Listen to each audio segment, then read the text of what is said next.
Welcome to Level Up Sports 10. Today I'll be talking about the Falcons versus Eagles Monday night game.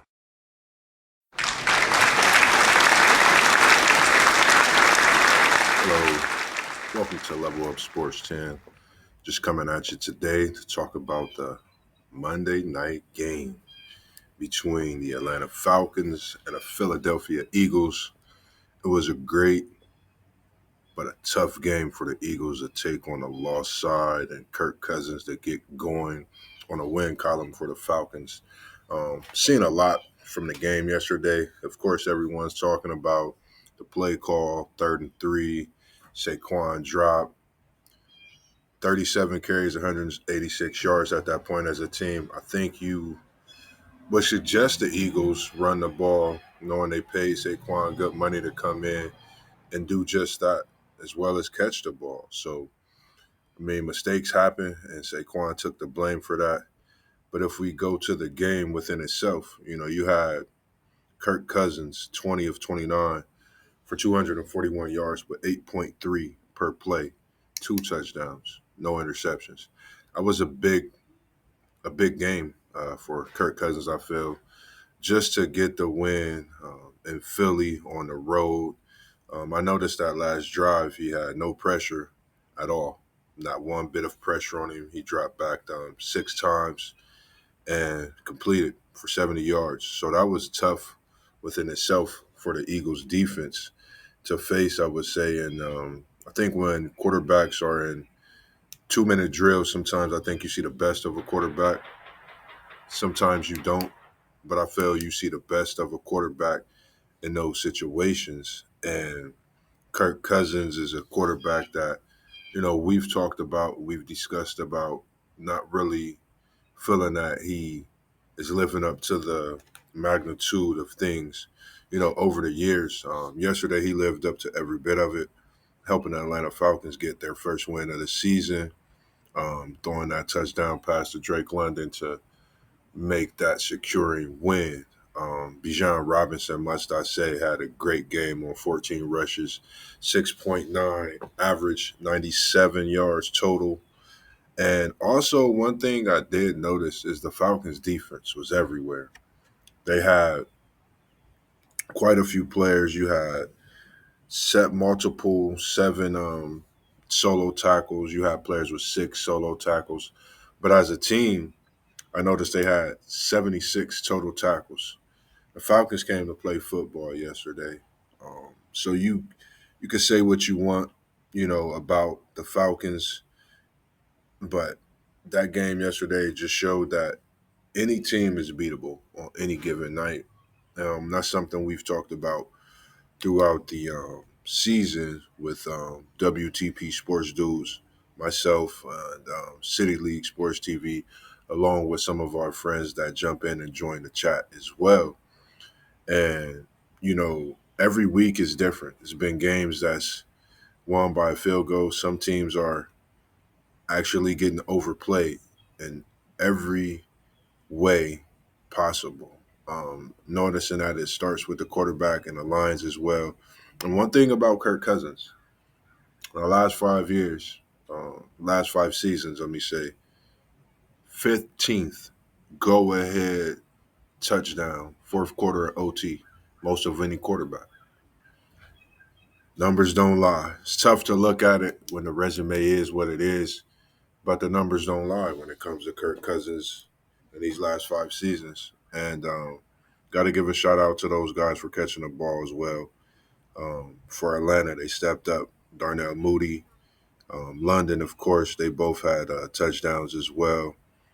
And the most yards given up this year is the Eagles' defense in the fourth quarter.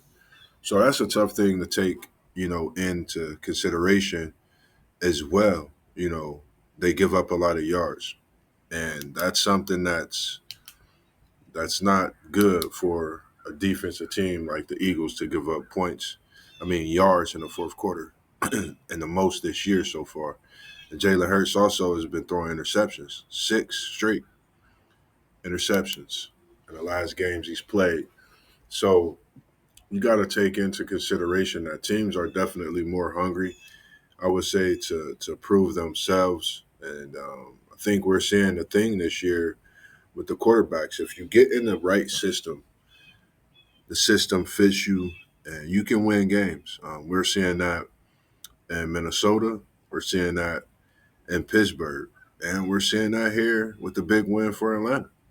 You just don't go to Philadelphia and get a win that easy. And they played a tough game, and their defense stood tall. And one thing we talked about as well is defense being a major part of team success. And I think you need to have a strong defense to win a championship, to keep yourself in games, to keep that offense motivated to go out and put points on the board, or just put the defense in a better position every time they have the ball, whether it's punting, putting the defense, putting that offense that's coming on the field in a tough position to get out of, starting deep in their own territory. So a lot of things this season I've noticed on that defensive side of the ball. A lot of players are playing very well. A lot of quarterbacks are playing very well. We got a lot of teams this year. That's 2-0. Speaking of those teams, we have the Seattle Seahawks, who are 2-0. We have the Kansas City Chiefs. We have the Bourbon Street Saints, as I'm going to call them this year, because they balling. They playing some good football, and I know people say, are the Saints for real this year?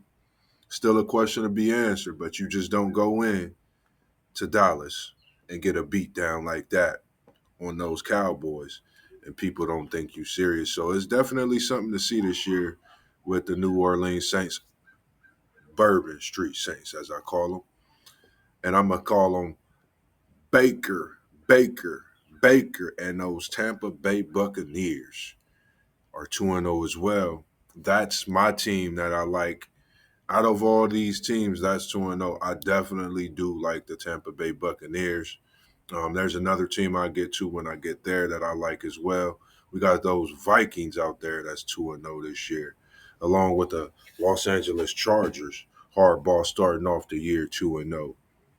How about those Pittsburgh Steelers? I'm a Bengals fan, and people be saying, "Oh man, I don't like this team. I'm a fan of the game, man. You gotta get credit due when it's due, man. Pittsburgh is playing some great football. Need I say more?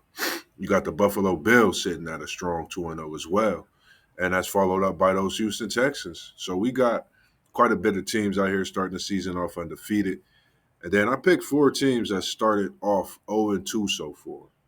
And out of these four teams, I kind of thought the season wouldn't be starting 0-2, of course. One of those teams being my Cincinnati Bengals, another team being the Baltimore Ravens, another one of those teams being the Jacksonville Jaguars, and as well as the Indianapolis Colts.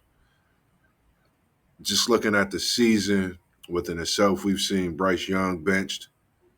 It's a questionable thing when you go so high and you use your number one pick to choose a quarterback, and within a few years he's benched. So that's definitely something to look at throughout the season to see how things are going with the quarterbacks, just within itself of finding the right system, fitting in where you fit in as a quarterback to get your skills put to use the best way possible. So with that being said, I appreciate you coming in. Make sure you like and subscribe to the YouTube channel. This is Level Up Sports 10. I'm out. Peace.